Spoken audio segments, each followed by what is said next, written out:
Welcome to Long Game, where we sit down with some of the most prolific athletes in pro sports to talk about legacy. My dad told me that I was going to be bigger, stronger, I'm going to hit more home runs than him. I didn't believe it. You were just all gas, no brakes. It's just expectation and standard. My dad was like, sports ain't the thing, son. You're just wasting your time. What do you want your legacy to be? If I'm just known as a fighter, I fail. And not just legacy under the bright lights, but in all aspects of their life, family, and business. Behind the bright lights, fighters are suffering. Basketball is not my pinnacle. I came from an environment that breed champions. We worked with Dame, and we saw Dame every day. Everything you heard about him, that's what it is. My team here knows I want you to be great. If you're going to be mediocre, I don't want to be around you. Why is giving back so impactful for you? Why do I do it? Because somebody did it for me. We'll uncover how these athletes continue to make a lasting impact. It's Long Game.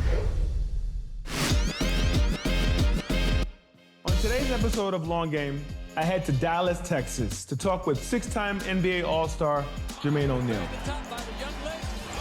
O'Neal grew up in Columbia, South Carolina, raised by his mother and older brother. By the age of 14, he was already 6'4" and a two-sport athlete. As a freshman, he told his basketball coach he'd be the best player in school history, and he was true to his word. Jermaine was a part of 3 straight title teams and earned every accolade in South Carolina. He was McDonald's All-American in 1996, playing alongside future NBA players like Mike Bibby, Steven Jackson, Richard Hamilton, and of course, the great Kobe Bean Bryant. Jermaine entered the NBA straight out of high school, becoming the youngest player to do so at that time. There, he was able to grow not only physically, but mentally into the man he is now. Jermaine, thank you for being here with us on the Long Game. Really appreciate you having here. This, for me, it hits home. You're one of the people that I've watched when I was getting into basketball and seeing you come up. One thing I like to do is ask our guests when we get to a place that you picked, why did you choose this place for us to have this conversation? Well, first of all, Wale, I appreciate you guys having me. Yeah, this is, it's always important to be in the middle of it, to understand it, right? To see it, to feel it, to touch it. To be honest, I didn't know what this was when I originally got into it. I originally built this because of my daughter. I just recently moved my family to Texas, and I noticed that everything was at least 20 to 25 minutes apart. Well, for me, the only thing that I knew from a facility standpoint is what I grew up in. Coming into the NBA at 17, everything was under one roof. Did she practice here at all? Or Yeah. She did? Yeah. Wow. Amazing. How was that? It was that you built something and that your family's enjoying. Well, it was interesting. She had just won the national championship at another club. And so when this was built, we started a volleyball program the very next year, and I had to sit down and interview with her. Like if she wanted to come rock with you? I didn't pay for her clothes and feed her and all of that.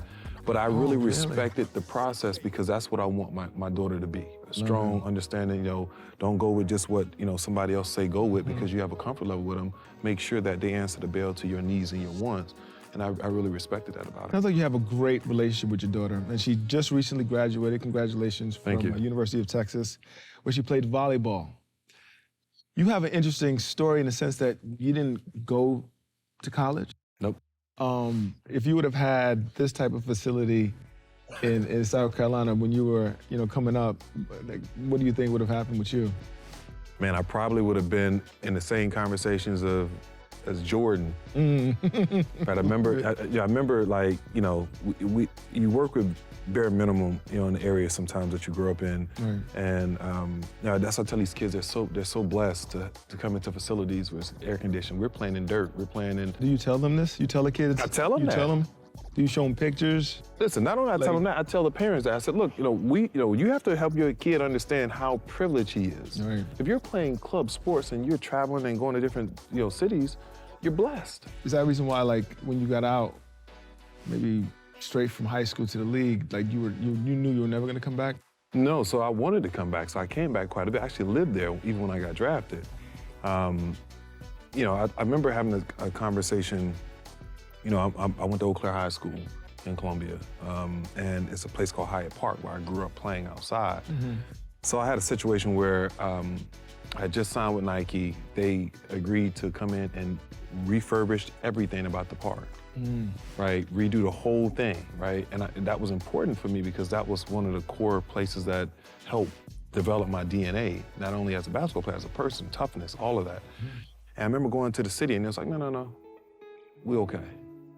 I said, no, we don't need your money. We have a partner to do it. I said, no, we got it, right? And that was like the moment, right? Because when I was down there maybe 2 months ago, the park sits exactly the same as it was when I played, right? And so every time you come back, like the assistance of people that have made it out, trying to come back to their hometown, and it's like, it's no help, right? That's why guys like myself, guys like Garnett, guys like Ray Allen, these guys they don't go, and we've had that conversation amongst each other.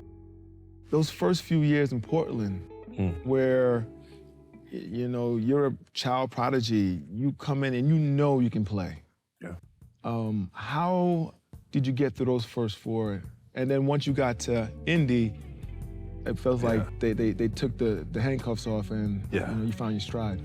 Well, I'm gonna tell you, it actually started before I got to Portland. I had an incredible rough senior year, right? And it was one of those things, I ended up going to jail, and it was, a lot of different, I was facing 10 years on something that a lot of people don't even know that is a state rule, a state law, right? I had a statutory rape charge, right?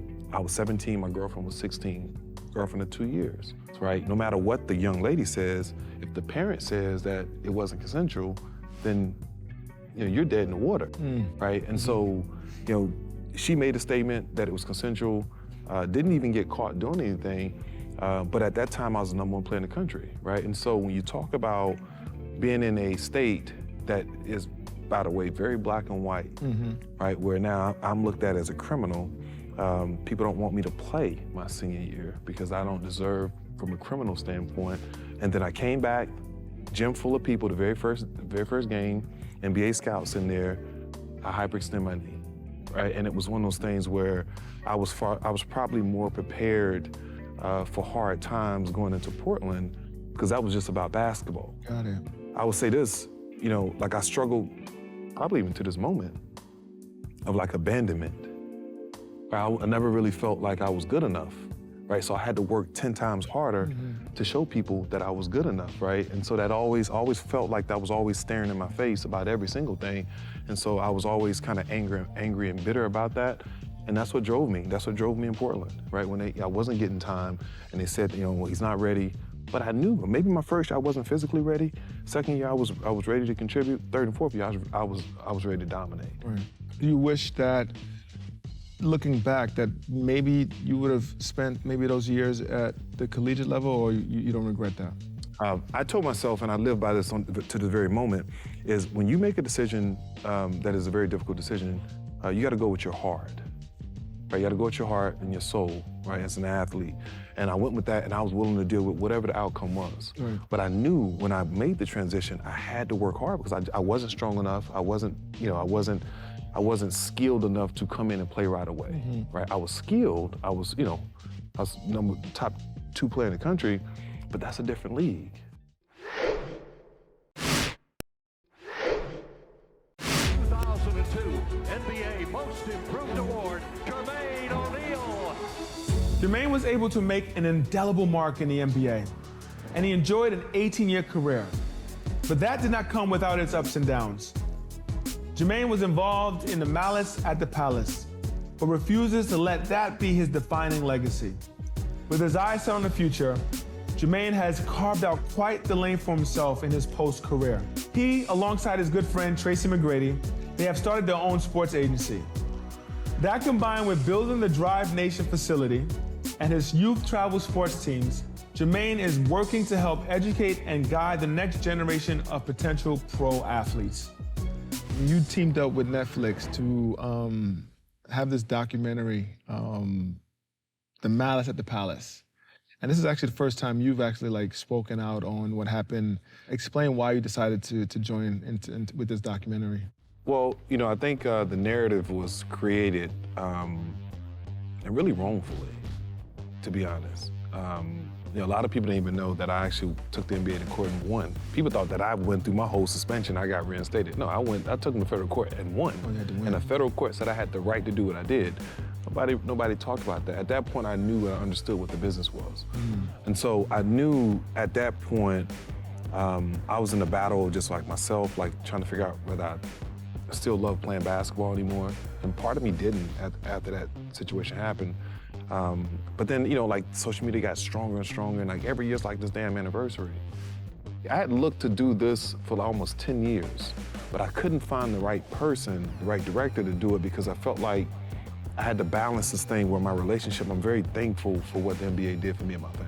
Got it. So I didn't want to bastardize the NBA, the Pacers or the Pistons. I wanted to make sure that the story was told in a way that it was true story. I felt like I needed to have my side of the story because it's like things that like I bear the burden of. Like I've been, you know, I go back and I look at like things like the Hall of Fame, right? I look at like people that even get on the list. I've been almost a decade out and have not been on the list with the things that I've accomplished. Right? And I know it's a thing because people wasn't in acceptance of me because they thought that I was a guy that was out of control. And the fact of the matter is, they were in there trying to hurt us. Right? And that's how I won the case because now, you know, every arena has 25 camera angles, right? That they had to give up because the court asked for them. Right. And the idea of somebody hitting me in the head with a chair and killing me was not a thing. Right, and so the idea of being able to tell that story at its purest form was important to me. And it did, like I'm just gonna tell you, I watched that thing 19 times. And it brought back, every time I watched it, it brought back something, a part of my life that illustrated to that moment. And it was one of the hardest things that I was able to had to deal with, but it was like therapy in the making for me because I was bitter towards it. Right. So you have closure.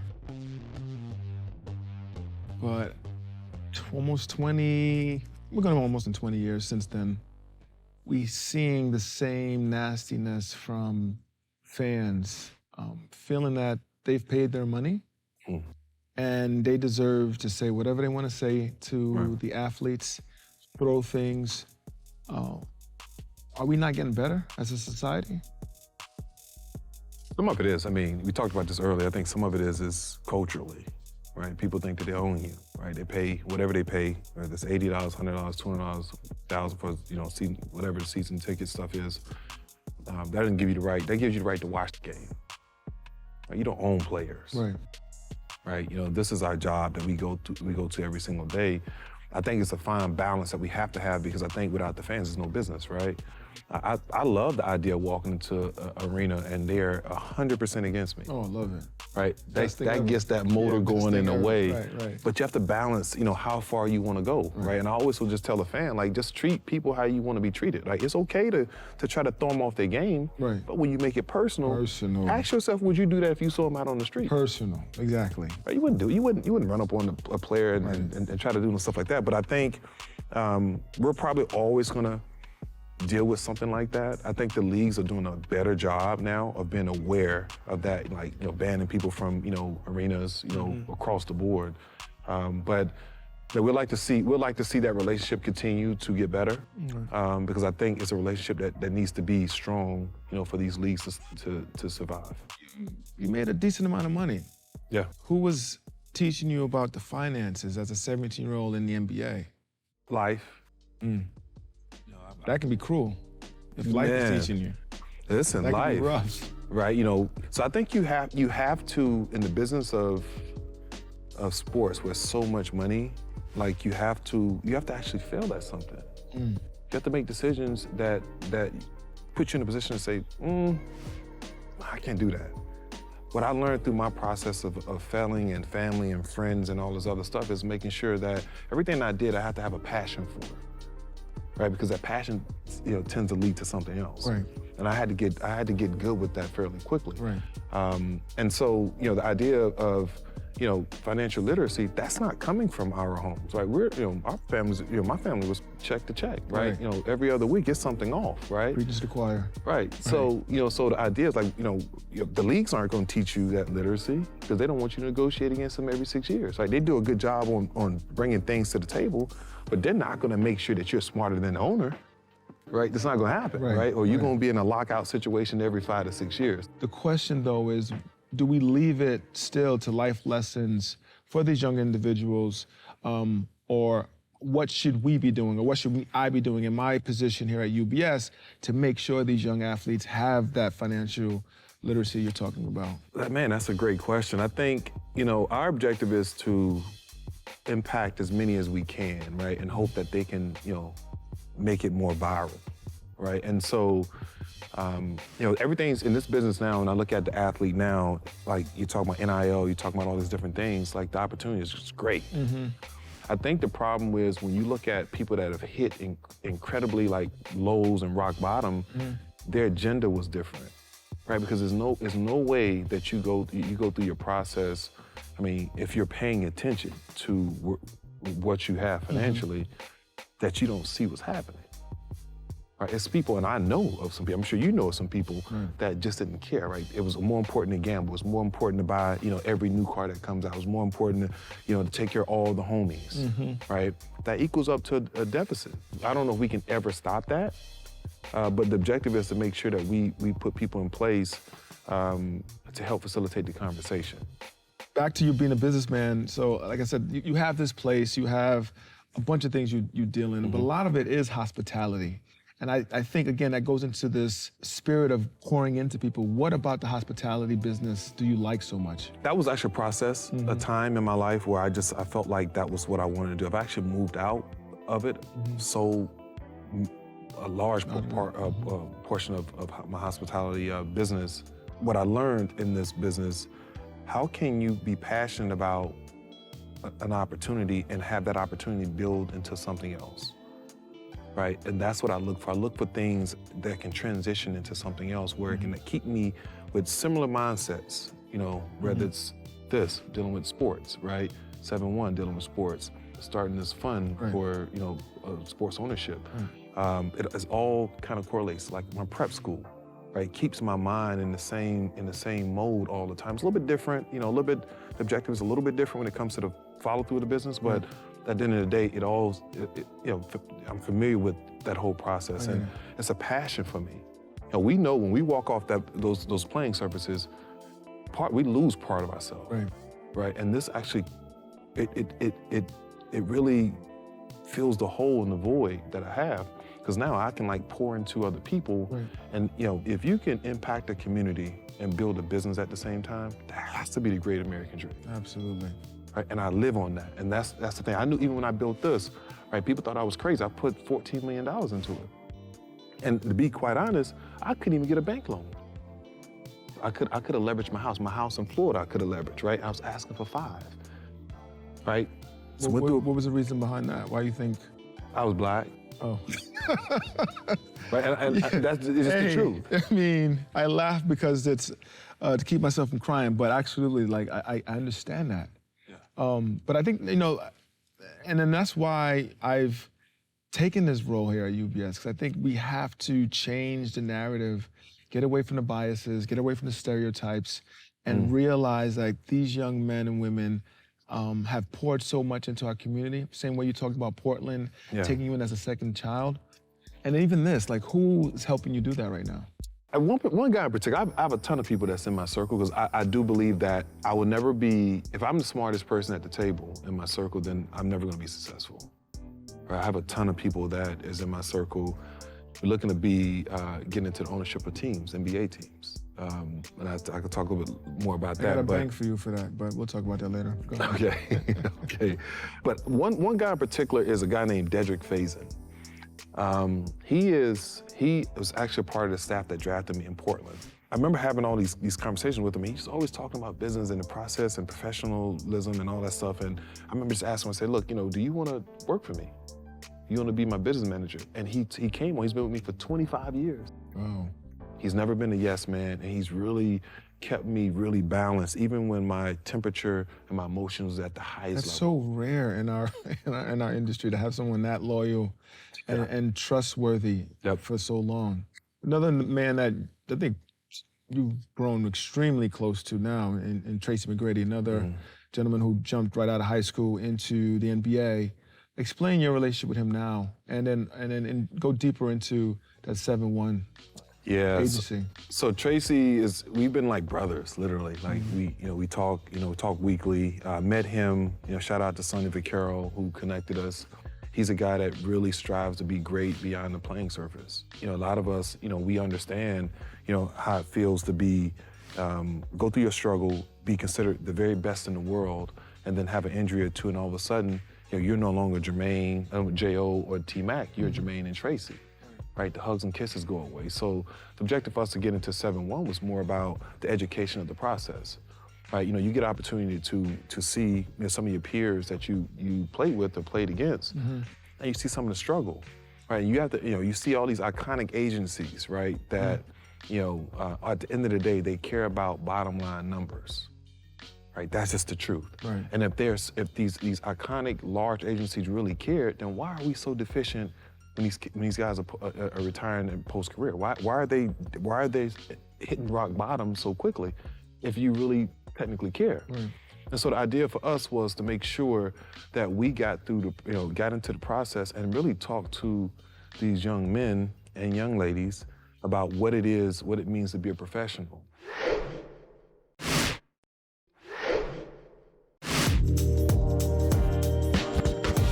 Jermaine has come a long way from Columbia, South Carolina. A young man in search of who he was, tasked with building a legacy that would endure. The lasting image of Jermaine O'Neal would not be determined by others, but rather by himself. A man that grew up in the public eye since the age of 17. Jermaine wants his future to be as bright as his past. I'm big on legacy. Huge. I feel like this is the last piece of the puzzle that our community is missing, right? Even athletes. I think we're gonna move away from the check to check that our parents did. We might even have a little bit more for that, the longevity. But the legacy part, we're missing. As an 18-year-old in the NBA, who did you admire from a legacy standpoint? Man, that's a great question. From a legacy standpoint, I think I was more trying to create one. Right, because the crazy thing is I knew that my last name was made up. It's not my dad's last name. My dad went to jail for murder, and then got out and changed his name. So I look at myself as like, first generation. So when you talk about legacy, somebody has to create that, right? And so that's what I look for now. And I've targeted things like becoming an owner in the franchise, right? Doing things that you haven't really seen. I didn't really understand what that is because I never really had nobody talk to me about that when I was coming through that process as a 17, 18-year-old. So you don't have any pressure on a day-to-day basis or something that you're saying, this is what I aspire to be like? Now? Inspire to be like, yeah. Oh yeah, it's pressure every day. Like my worst nightmare is having my kids see me fail. That's my worst nightmare. So that means technically your view on legacy has changed a bit when you got kids? Did that change a little bit? I feel like for my family, I'm setting it. Right, I'm setting the bar for my kids to eclipse. Right, and so that's how I look at it. Right, I look at different families and different people that have build incredible businesses and opportunities. They set it. Right, it's idea, right, and then it's follow through. Right, then it's your process every day. And so for my family, it's like, okay, basketball is not my pinnacle. I refuse for basketball to be my pinnacle. Absolutely. That was just a small part of your life. Stepping stone to get to where I need to be. Small part, exactly. And so let's push out, say how old are you? Okay, let's push out 70 years from now. Loaded question. How do you want to be remembered? As a guy that impacted his community. He created business and opportunity at the same time that people in his community could benefit from. as far as my family, as the standard. That's all I want. I want to be the standard for my family. And so I want to make sure that my daughter, especially my daughter, because she's about to be 23 years old, and I want her to be a strong Black lady. I want her to run, take the baton and run with this thing. Right. And she's built for it. Yeah. Well, I mean, that's a testament to you and your wife. You put that in her. Yeah. So you're happy about that. Yeah, I'm excited about her. I'm excited about her. Little Jermaine, got some work. Got some work to do. Always with the boys, man. Don't worry, it's always with the boys. Right. I get it. I think the O'Neal legacy is in good hands. And you set a great standard for your family. Thank you. So thank you for being with us on Long Game. Appreciate it. Thanks for having me. This was an honor for me to sit here with you. Thanks for having me, brother. Thank you.